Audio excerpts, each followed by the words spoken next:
Alright, hey guys, Fiddlefair here, and welcome back to, oh my god, a visual novel Let's Play episode. It's been a very long time on the old channel. In case you missed it, I did very recently do an update video.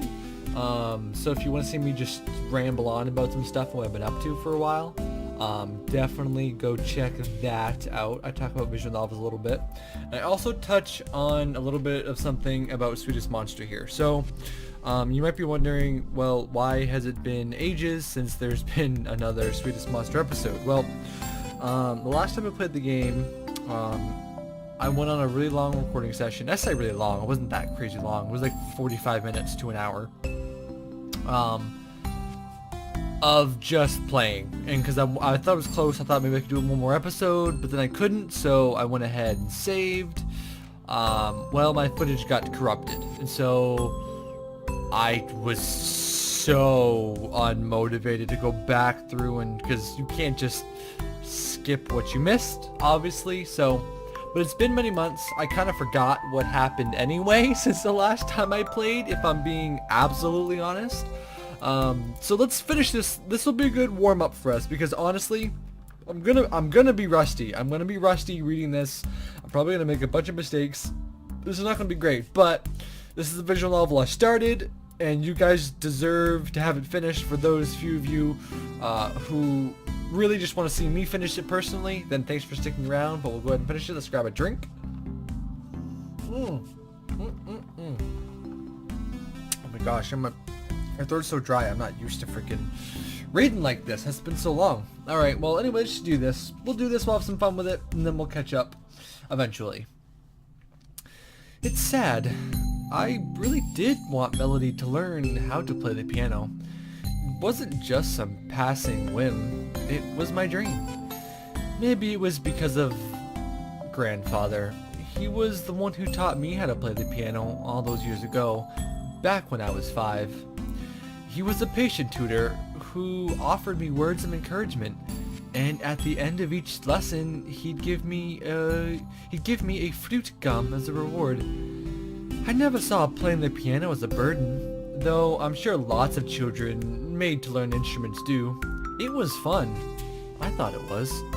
I looked forward to every single lesson, and I especially enjoyed it when my grandfather would play alongside me. I thought those duets we played together were beautiful. They were a way for the two of us to communicate on a deeper level than words. I guess that's why I wanted to teach music. Like most people who experience something unforgettable in their youth, I wanted nothing more than to share my feelings with others. I wanted to share it with my daughter, my Melody. You know, I never really put 2 and 2 together that he named his daughter Melody, honestly. I'm just kind of thinking about that now. It didn't work out that way. I don't have grandfather's patience, and Mellie had no desire to learn. She hated the piano and would always complain when it was time for her lessons. Not like Belle. Oh, Belle. Belle sits on the edge of the stool, leaving enough space for me to join her, with an expectant look on her face. She wants me to play with her. Somebody actually wants me to play with them. Now, when was the last time that happened? I haven't felt wanted like this for years. Alright then, let's see what you can do. I roll up my sleeves, an unabashed smile tugging at my lips. It's the kind of smile that's impossible to suppress, just like the laughter that threatens to erupt at inopportune moments. I take a seat by Belle on the stool, facing the scratched old Stenway. The stool is small, and I can feel Belle's side pressed against mine. For all her talk about being a spirit, her body is warm and inviting, reassuringly human. What do you want to play? I like Dusby. Le Petit Suisse is one of my favorites. You do know that song, right? Of course I know it. I've been playing the piano for more than 30 years. Please have some faith in me. Oh, I'm sorry. I forgot you were such an old man. Not as old as you. Touché.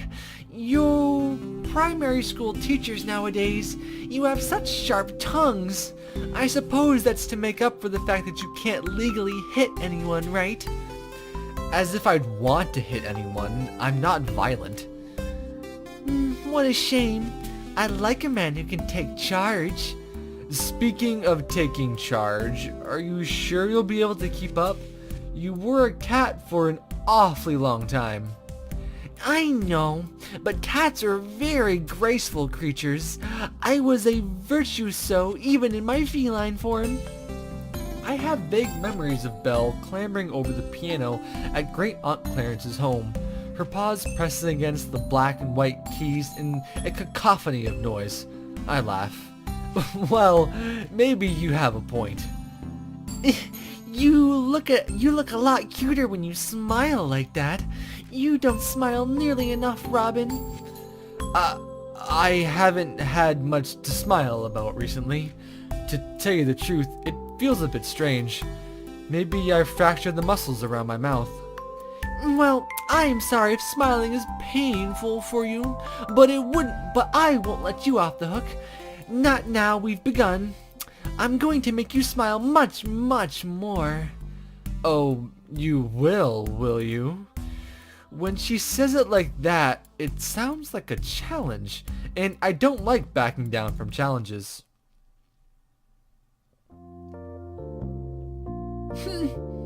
Belle giggles coyly as the last note fades into silence, pausing to brush a strand of hair behind her ear.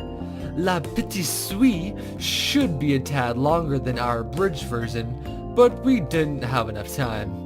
Lunch break will be ending soon, and my classroom will then be assailed by children again, with their sticky fingers and gaping mouths. For a few moments, I almost managed to believe Belle and I were the only ones on the planet. For a few moments, that's truly what I wanted. But we all have to return back to reality someday. I think, between you and I, we made a right mess of that. Well, it's been a while since I played anything that complicated. And it's been a while since I had fingers. I apologize for being clumsy. It's fine. Even if you were clumsy, it was very passionate. Thank you. I'm always passionate in everything that I do. I can't understand humans who drift through life like jellyfish, pale and gray, even though their lives are so much shorter than mine. Like Dusby. Yeah, like that. I think it might be good he's dead though. He'd be very upset that we just butchered his song. Belle smiles, coiling a strand of dark hair around one finger. Well, I would love to stay and chat, but I should probably be going now. I glance at Belle's impractical school uniform, a small smile on my face. I take it you have classes you need to attend? Of course, I'd love to hang around with my favorite teacher a little longer, but this girl is on a tight schedule. Playing the piano really wore me out. Wow, I feel like that one sentence had a lot of sexual innuendos in it. Like, good lord. Tight schedule, wore me out, favorite teacher. Jeez. It did? All you had to do was move your fingers. I am aware, but I'm still not used to maintaining this form. I think I need a nap. You're sleepy at lunchtime? You really are a cat. I was a cat until a few days ago. Now, this cute kitty needs a recharge. Choo. I think I'm a little more prepared for her outward shows of affection today. She leans forward on the stool, not that she needs to, given how close we already are, and presses a kiss against the tip of my nose, as light as a falling feather. But I still feel my face turn red. What is this anyway? I'm starting to feel like the schoolgirl here, and I'm not even in the appropriate outfit, thank God.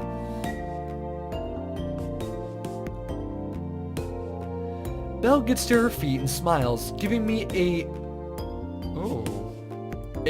quittish wave. I don't know what that word is. Bye, Mr. Hawkins. I'll see you again. Do you really have to leave through the window? It might look a little suspicious. Don't worry, nobody notices me coming in here, so I'm sure nobody will notice me leaving. You're awfully confident. Of course I'm confident. I was royalty in my last life, remember? Of course. And quicker than blinking, Belle slips through the window. I watch as she walks away, her dark hair fluttering around her shoulders. I always mess up the word shoulder. I can't say it. I always say soldier. Anyway, moving on. She disappears in less than a minute, as though we were never there at all. Oh god, I can't remember how to do her voice. It's been so long. Hey Sally, how's it going? What time do you call this? That's the first thing Sally says when I return home. Not hello, how is your day? Or you look tired, but why don't you sit down? But so, what time do you call this? Though it's phrased as a question, I have enough sense to realize Sally means it strictly in the rhetorical sense. She knows what time it is already. It says so on the clock on the kitchen wall, as plain as day, 6, give or take, given that clock is a few minutes fast. It isn't a curious inquiry, it's an outright accusation. Look, I'm sorry, Sal. I know it's a little later than usual, but I couldn't help it. I had a staff meeting. A staff meeting? That's right. I told you about it this morning, didn't I? Not that I recall, no. Huh? Are you sure I didn't? I could have sworn I did. It doesn't matter how much you swear. It doesn't change the fact that this meeting slipped your mind. Now, why is Sally making this little worm-shaped quotation marks with her fingers? I really was in a staff meeting. I didn't enjoy it one bit, and it was incredibly tedious, but that's what happened. What does she think I was doing? Does she really have that little faith in me? This is like the Great Milk Inquisition of last night over again, and I'm in no hurry for a reprise of that.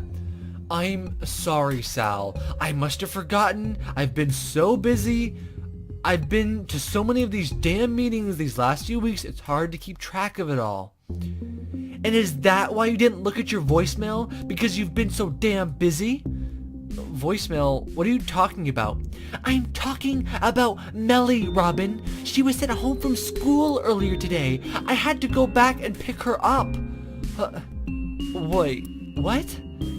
I thought Sally was just complaining for the sake of complaining, as she is wont to do nowadays. I didn't expect there to be a real valid point to criticism concealed amongst her words. Jeez, I must sound like such a hypocrite. There I was complaining that Sally didn't trust me, when I didn't trust her either.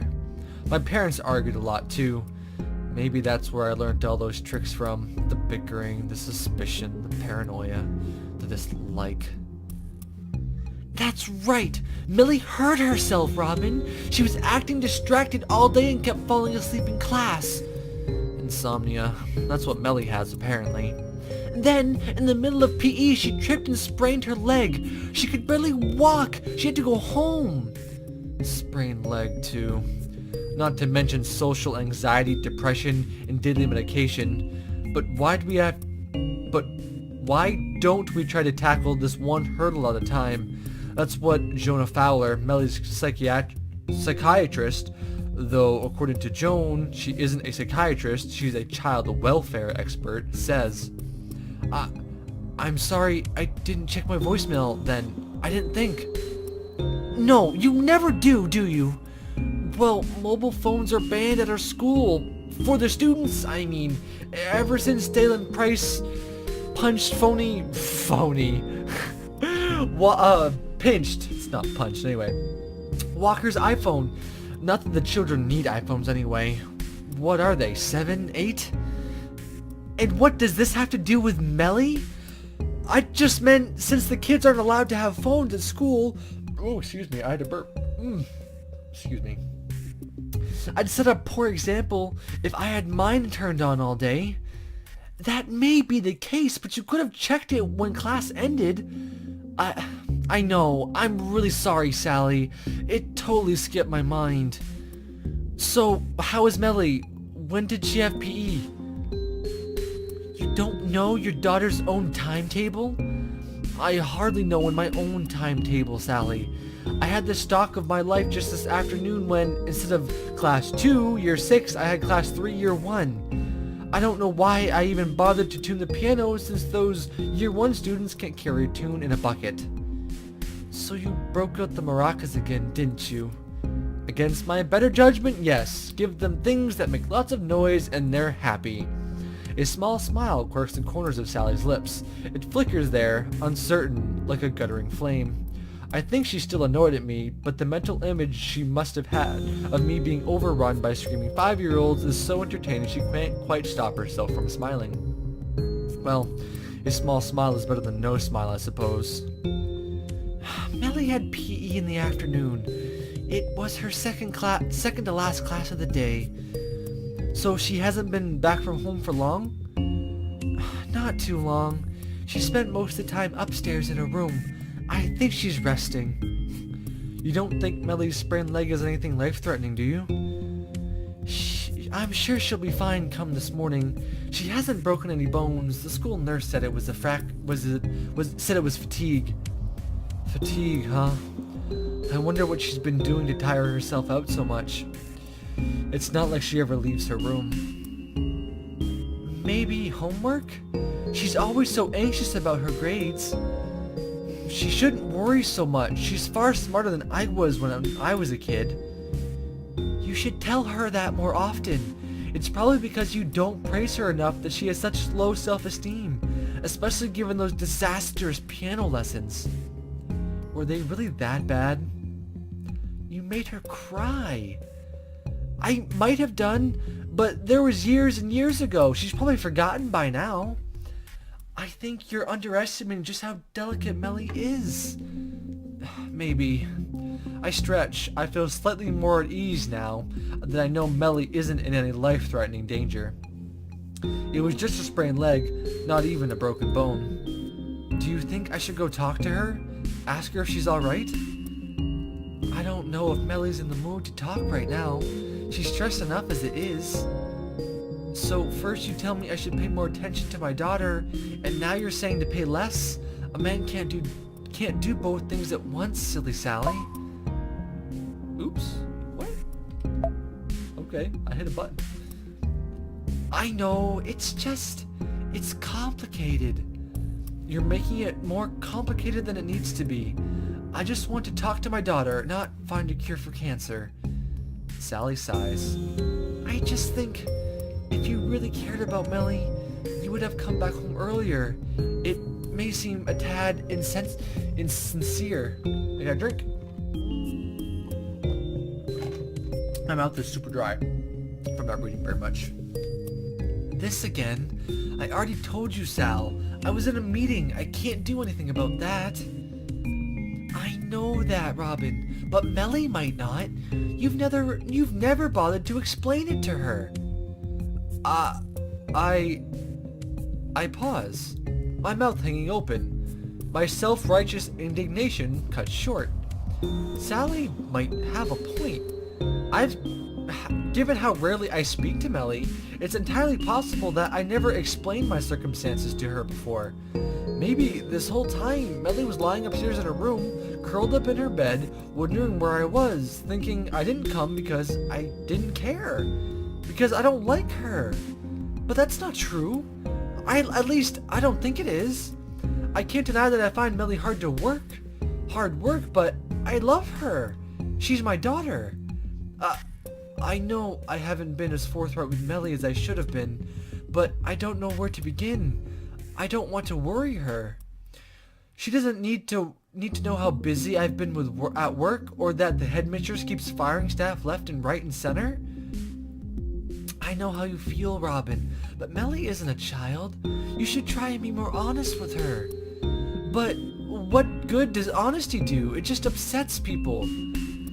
But hiding things and playing mind games hurts far more. And And sprained legs too, I'll take it. It did look rather swollen. Did you put ice on it? A pack of frozen peas. I think it's gone down now. Well, that's good. Yeah, that's good. I stand in the corner of the kitchen, running my options through my mind like paper. Ooh, excuse me, goodness gracious. Like paper through a printer. Naturally, also like paper through a printer, my thoughts keep getting jammed, and I have to pause to manually reload them again and again. Right. I think I'll see Mellie later, after she's had a chance to rest up. Give her a couple hours. I think I need some time to prepare myself. You need to prepare yourself to spend time with your daughter? Sure. All guys get anxious when they have to talk to pretty girls. Oh, you. Sally rolls her eyes, but at least she doesn't look annoyed. I forgot you were such a charmer. I laugh. I guess it's easy to forget. Marriage has domesticated me. I pause. You do think our marriage is a good thing, don't you? Of course. I wouldn't have agreed to it otherwise. We're just going through a rough patch, that's all. All couples have them. Oh, Sally. I sigh, suddenly overcome with emotion. Sally sounds like her old self again. Sally Pally, when I was tugging at their ponytail she had tied behind in her head, or silly Sally, when she said something ridiculous and I wanted to make her blush. She said she was going through a rough patch. She has no idea. Things might be rather complicated than her cautious optimism leads her to believe. Mellie? Hello? Mellie? Are you awake? True to my words, a few hours have passed, and now I stand outside Mellie's bedroom. It's dark. The hallway is cloaked in shadows. It's kind of imposing. I feel like an unwanted intruder. An interloper, vampire-like. All I can do is wait for Mellie's invitation to come inside. I could wait and wait and wait until hell itself freezes over, but I don't think that invitation is forthcoming. Mellie doesn't reply. I rap again, my knuckles brushing against the wooden door. Mellie? Mellie's bedroom door is a dark mahogany framed by plum-colored wallpaper.